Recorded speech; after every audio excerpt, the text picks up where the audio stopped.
नमस्कार मित्रों, सत्य की विजय में आपका स्वागत है। मैं हूं विजय त्रिवेदी।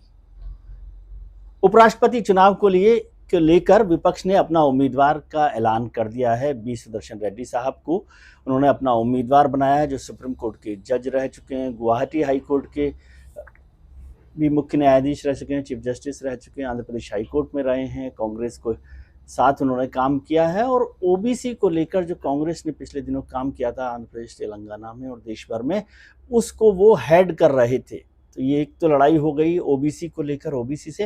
लेकिन पहली बार ऐसा हो रहा है कि वाइस प्रेसिडेंट के इलेक्शन के लिए, उपराष्ट्रपति के चुनाव के लिए देश में दोनों उम्मीदवार दक्षिण भारत से हैं, साउथ इंडिया से हैं।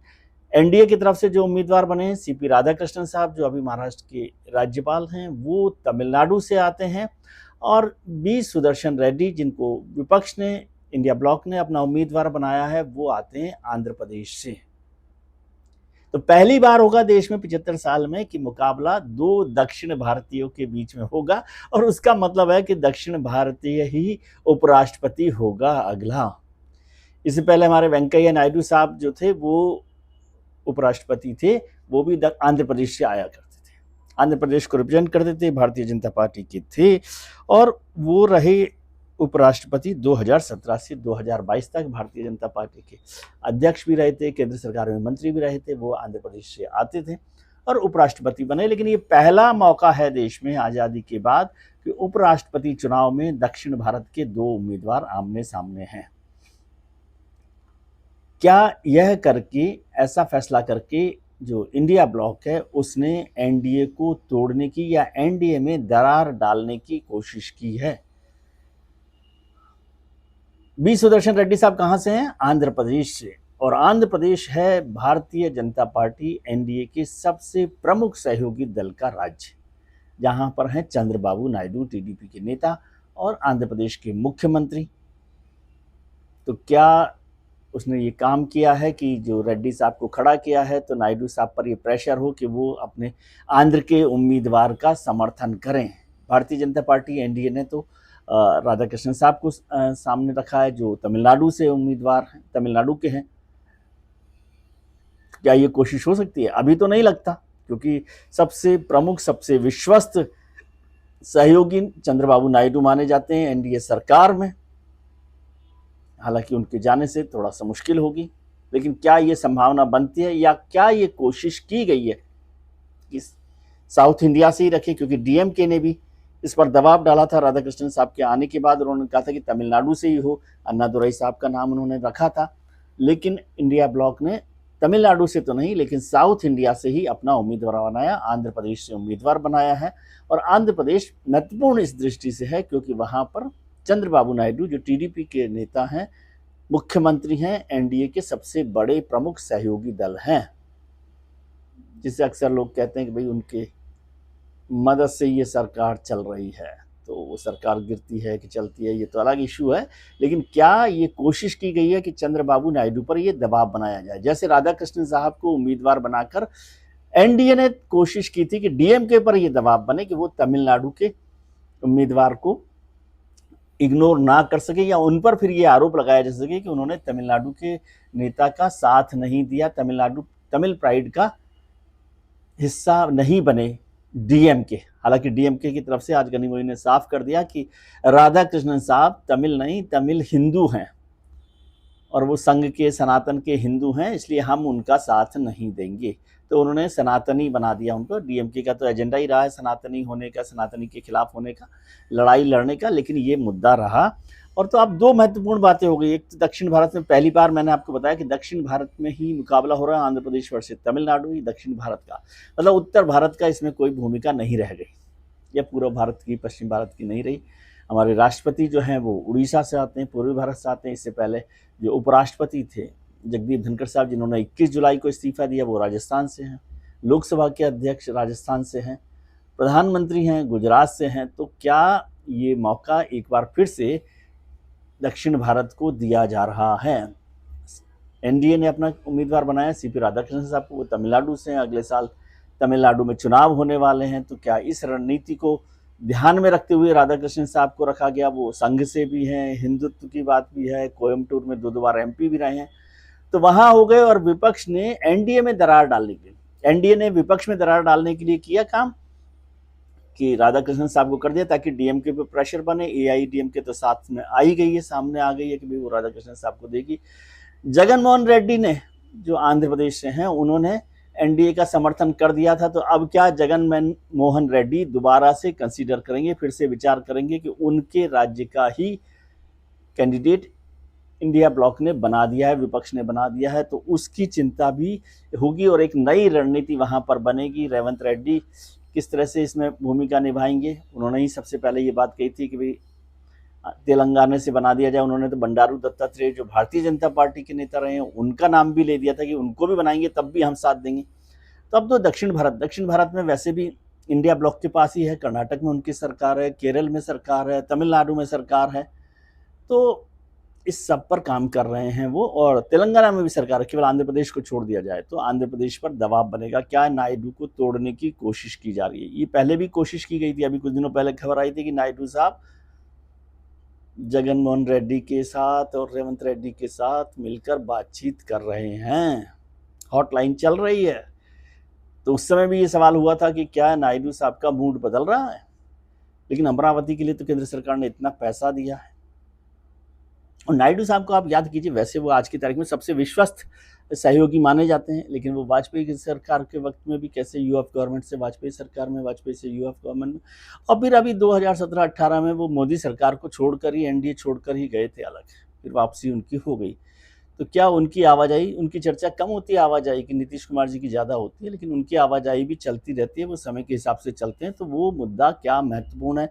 दूसरा, ओबीसी कैंडिडेट बनाकर क्या ये ओबीसी की लड़ाई लड़ी जा रही है, जो राहुल गांधी का एक मेन एजेंडा है।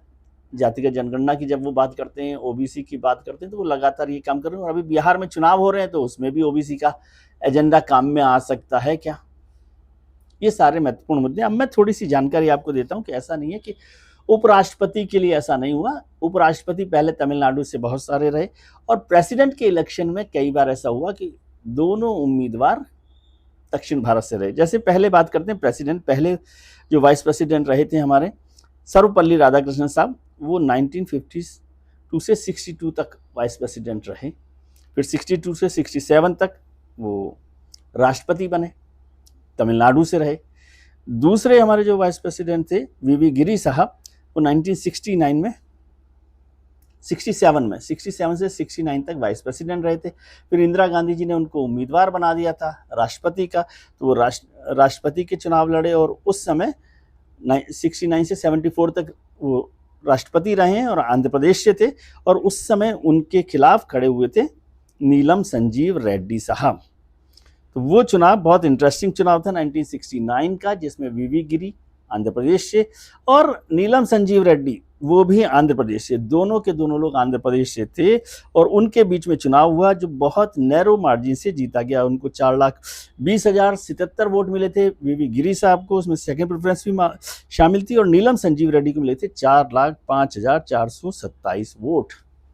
बड़ा कड़ा मुकाबला था। दो आंध्र प्रदेश के नेताओं के बीच में ये मुकाबला इंदिरा गांधी ने करवा दिया था। कांग्रेस की तरफ से ऑफिशियल कैंडिडेट थे नीलम संजीव रेड्डी, और प्रधानमंत्री इंदिरा गांधी ने वीवी गिरी को अपना उम्मीदवार बना दिया था।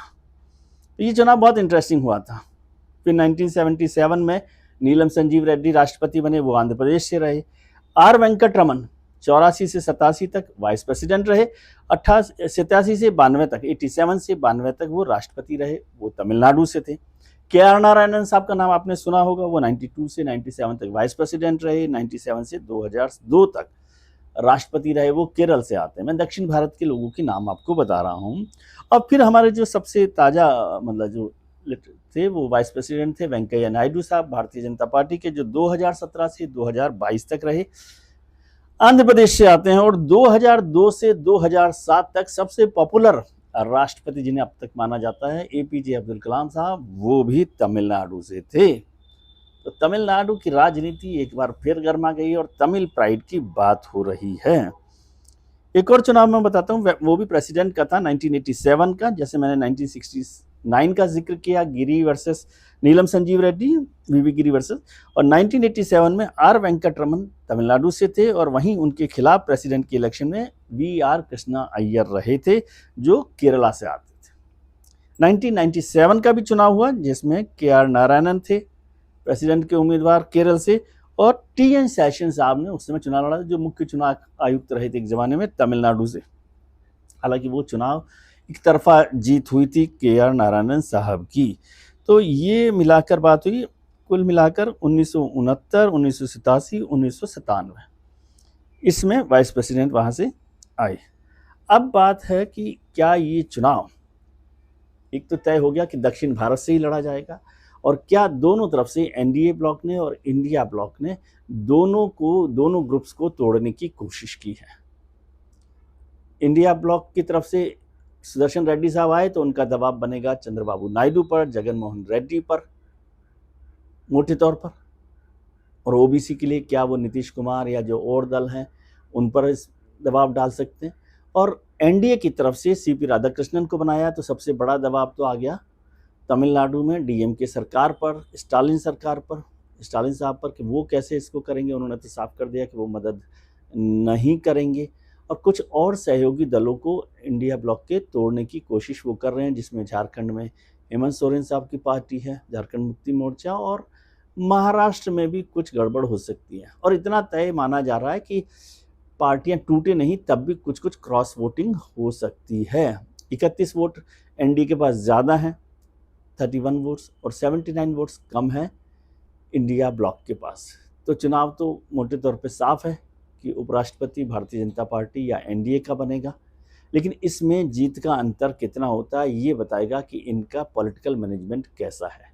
लेकिन इंटरेस्टिंग हो गया है, south versus south, OBC versus OBC, और एनडीए वर्सेस इंडिया ब्लॉक की कौन किस पर मिसाइल दाग कर तोड़ सकता है और किसका रडार ज़्यादा मजबूत है। आज के लिए इतना ही। आप अपना ख्याल रखिए और उनका ख्याल रखिए जो आपका ख्याल रखते हैं। अपने मित्रों, परिजनों, रिश्तेदारों के साथ खुश रहिए, मस्त रहिए, व्यस्त रहिए, स्वस्थ रहिए। नमस्कार, आभार, प्रणाम।